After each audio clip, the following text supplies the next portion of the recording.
Hello everyone, how are you doing? This is MDTech here with another quick tutorial. Today I'm going to be showing how to run the Windows Memory Diagnostic tool in Windows 10. The process is nearly identical for users of Windows 7 and Windows 8. And basically what this tool will do is it'll detect functional failures of memory modules on the computer, and this may be accompanied by a blue screen error saying that there's a memory management error. So if you are able to boot to the desktop, you should be able to run this tool. Now you can also run this tool in safe mode. So what we're going to do is we're going to head down to our start menu. I'm going to type in administrative tools.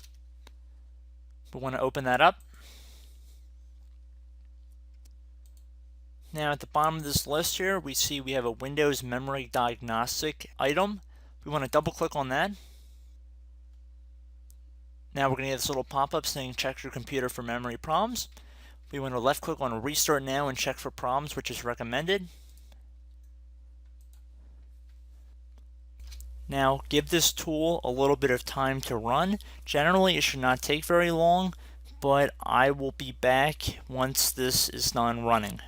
Hello everyone, the system has restarted and we are back to our login screen. So I'm just going to type in my computer password here.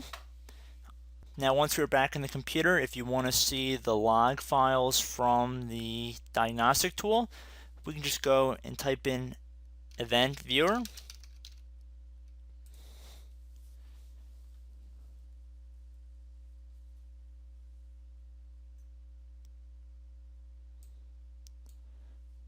On the left pane here, go on Windows logs.